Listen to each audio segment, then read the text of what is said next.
The Gospel according to St. Mark, chapter 3. Again he entered the synagogue, and a man was there who had a withered hand. They watched him to see whether he would cure him on the Sabbath, so that they might accuse him. And he said to the man who had the withered hand, "Come forward." Then he said to them, "Is it lawful to do good or to do harm on the Sabbath, to save a life or to kill?" But they were silent. He looked around at them with anger. He was grieved at their hardness of heart and said to the man, "Stretch out your hand." He stretched it out, and his hand was restored. The Pharisees went out and immediately conspired with the Herodians against him, how to destroy him.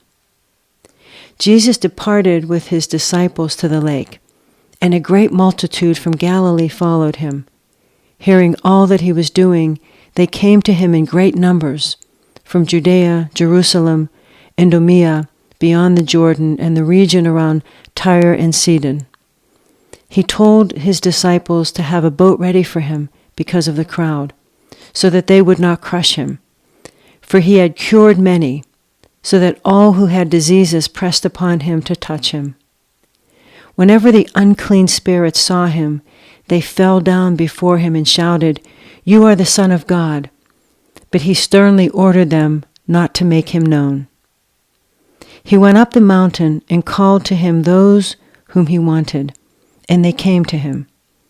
And he appointed 12, whom he also named apostles, to be with him, and to be sent out to proclaim the message, and to have authority to cast out demons. So he appointed the 12, Simon, to whom he gave the name Peter, James, son of Zebedee, and John, the brother of James, to whom he gave the name Boaner, that is, sons of thunder, and Andrew, and Philip, and Bartholomew, and Matthew, and Thomas, and James, son of Alphaeus, and Thaddeus, and Simon the Cananean, and Judas Iscariot, who betrayed him. Then he went home, and the crowd came together again, so that they could not even eat.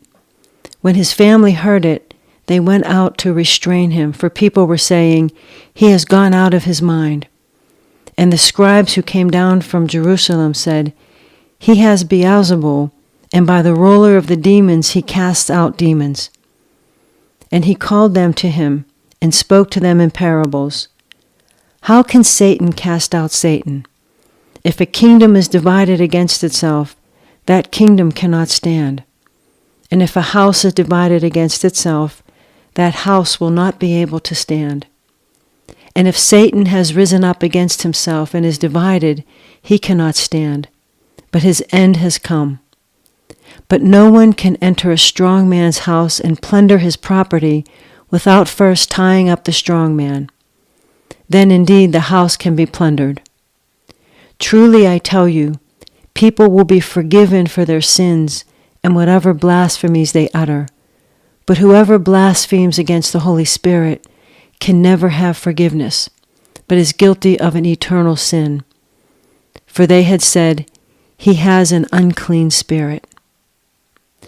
Then his mother and his brothers came, and standing outside, they sent to him and called him. A crowd was sitting around him, and they said to him, 'Your mother and your brothers and sisters are outside asking for you.' And he replied, 'Who are my mother and my brothers?' And looking at those who sat around him, he said, 'Here are my mother and my brothers. Whoever does the will of God is my brother and sister and mother.'"